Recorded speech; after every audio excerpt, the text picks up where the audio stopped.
Hi there, folks. So today's video is going to be about three things. First thing is cleaning your wallet. Second is conditioning your wallet, and the last bit is especially relevant to the folks who bought the oil pull-up leather wallet from us. Edge burnishing. So after a few months of use, you might notice that the edges become just a little rough, and I'm going to show you how to spiffy them up again. All right. So let's get into it. Before we get into the cleaning process, let me show you the difference between a brand new wallet and a 6 month old wallet. So this is the wallet that I've been using for the past 6 months, and this is a brand new one. Now, other than the color difference, which is just because there's variation uh, in the color of the hide at different places, let me show you the fact that there is a significant glossiness to the leather after 6 months of use. It's much smoother, softer, and glossier versus this one, which is a lot more matte. It's a little firmer. So those are the changes that you can expect to see. You can also expect your wallet to get a little darker with time. So this was a little lighter when it started, and it's become a bit darker. All right, so let's get into the cleaning. So what do we need for the cleaning? What we need is, well, not this. This is a piece of glycerin soap. Um, this is a high density sponge, but you don't have to use a high density sponge to do the cleaning. You could just use a soft cloth. You need some water, and then you need another cloth, a dry cloth, to wipe off whatever suds you've created or the extra soap from the leather. All right, let's get into it. So, sponge, just dampen it a bit, remove the water, and rub it on the soap.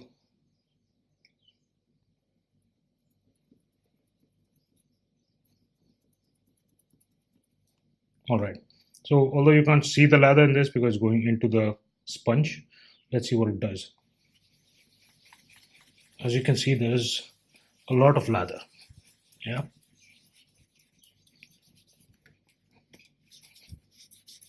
Make sure you cover the entire wallet and you do it in a circular motion. That's not entirely necessary, but it prevents, too much water, too much soap going into one specific area. What I used was straight glycerin soap. You could also use saddle soap, which is what is typically recommended. Saddle soap, in addition to having the soap component, also has things like beeswax and lanolin, which is supposed to uh, recondition the leather. Make sure you get all the grime out of the stitching as well.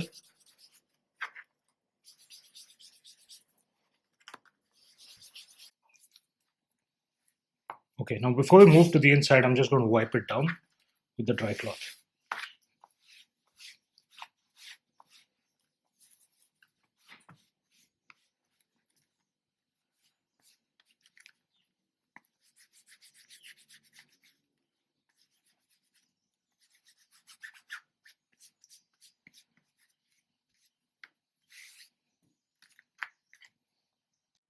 All right, the inside now.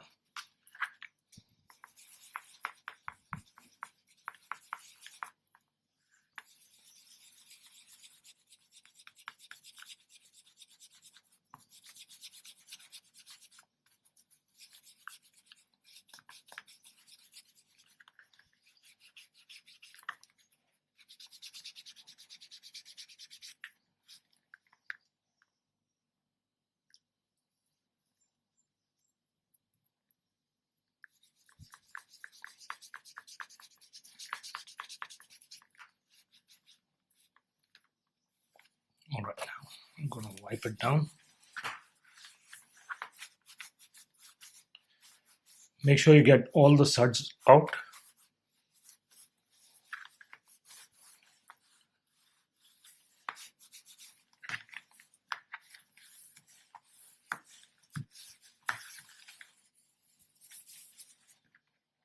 Go inside the pockets.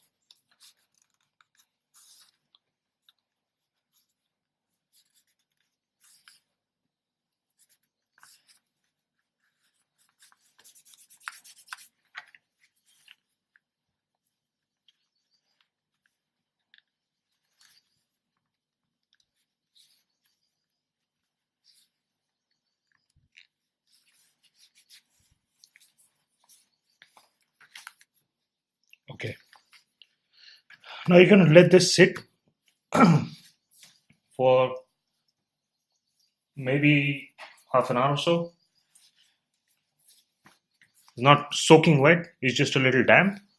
And let's just let it sit for some time. And we'll be back. Right, now the wallet's been sitting for about half an hour. I'm going to take it out, put away the cloth. So when you're cleaning, when you're using soap and water to clean the wallet, you're removing some of the oils and protective substances from the leather. So what you want to do, what you want to typically do is that use some sort of soap, either saddle soap or normal soap, and then condition it. In case of using saddle soap, you still condition, but there's already some amount of emollients or oils that are added to the leather while you're cleaning. Okay, so let's get into conditioning. So this is a conditioner that we make in our workshop. It's a mixture of beeswax and olive oil, but you could just use whatever is available to you. Specific leather conditioners are usually available in online marketplaces or a store near you. You could choose to use pretty much anything you want. All right, so we're going to take a little bit on the cloth and rub it in circular motions.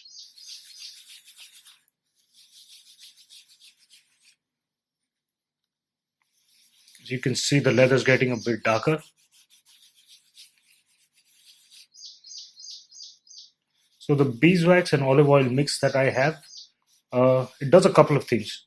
So when you add, if you use oil directly, it's really difficult to control the amount of oil that is absorbed into the leather. You don't want too much oil to be in there because then it's just going to become floppy.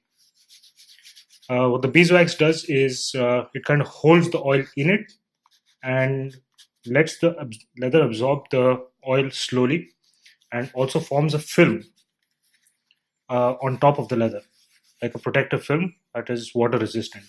So once we're done conditioning the leather, what we're going to do is buff out the excess beeswax by using first a cloth and then a horsehair brush. I don't know if you can notice, but this side is getting much darker with the application of the conditioner compared to the other side. I'll show you in a second. But let me tell you why that happens. So the side of the wallet, if you're using your back pocket, which is what I do to store the wallet, typically tends to become shinier. So this is the part that goes closest to your butt, and it sees the most friction and rubbing against the jeans or pants, whatever you're wearing, and it tends to become smoother and shinier, and I suppose it allows less oil to penetrate quickly. So this side is lighter than this side.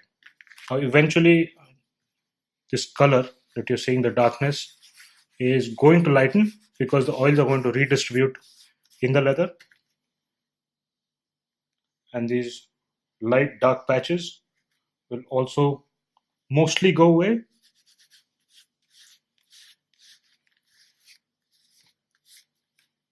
Let's do it on the inside too.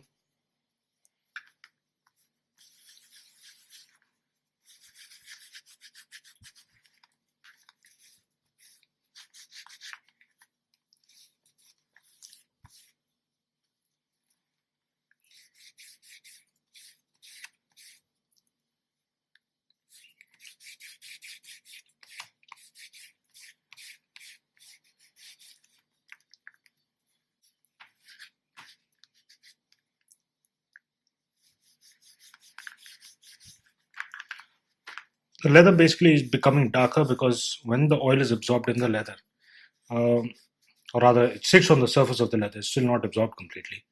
It changes how light refracts off of the leather, funnily enough, and that's all you're seeing. In some time, this leather is going to get absorbed into, I'm sorry, the oil is going to get absorbed into the leather, and while the leather will get a little darker, it won't be as dark.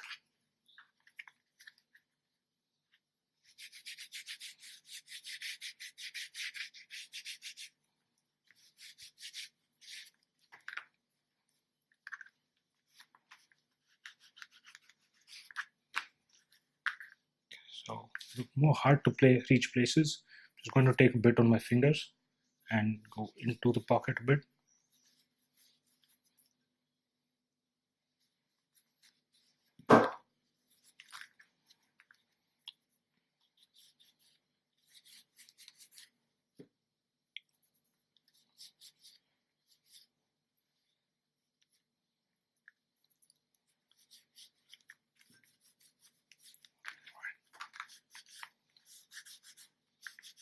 Okay. I know it looks a bit patchy, um, but those patches are going to go away. The oil is going to redistribute within the leather, and we're just going to let that sit for a while. If you have big splotches of the conditioner in any one place, when you're applying, that area will definitely get darker than the other areas. So just make sure that you're taking a little bit at a time and moving it in circular motion, applying it in a circular motion so that it doesn't sit at any one place for too long for it to absorb more into the leather in that one specific spot.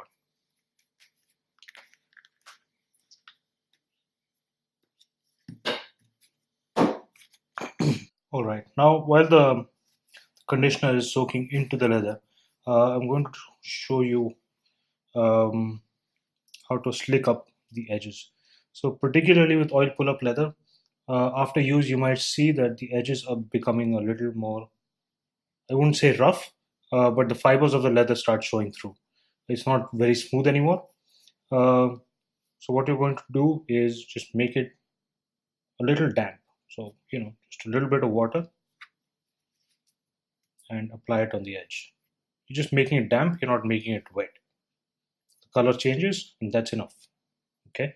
Now what you're going to do is damp down that piece of soap, rub it on your finger, just a little bit, and apply it on the edge. Okay. We're going to let it dry just a little bit. Okay, maybe like 5 minutes. So we'll come back in 5 minutes.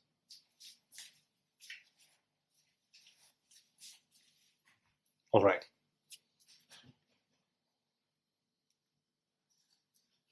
Now I'm going to use this thing. It's called a slicker. It's made of wood, but you could just as easily use a nice smooth round pen. Now the whole aim of doing this is to have a flat surface touching the leather and create friction. So the friction makes the friction and the soap together. Make sure that the leather fibers all sort of bond together and you get a smooth finish on the edge. Okay, so we're just going to rub this on the edge.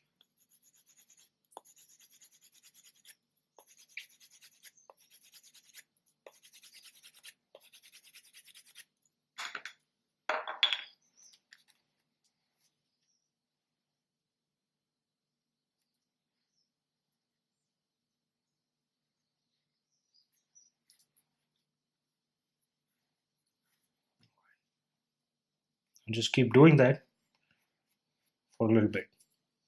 Make it a little damp again and rub it down again. Take a little more soap.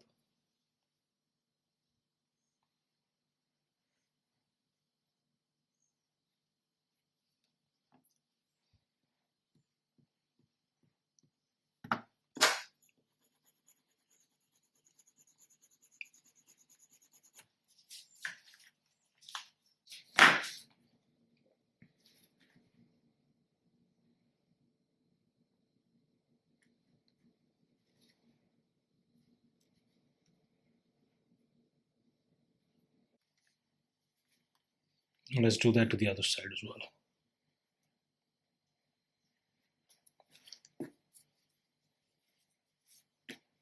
Now I'm just going to take this bar of soap and rub it down the edge. You could do that too. And rub it down.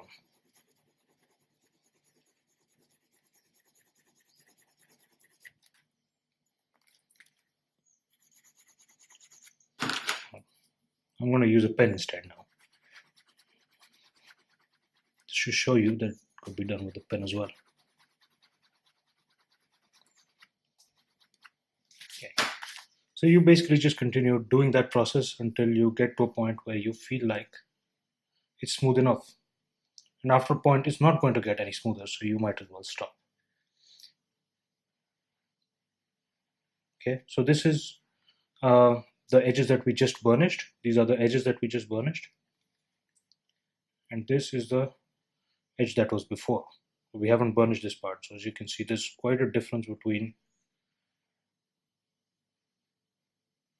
this part and that.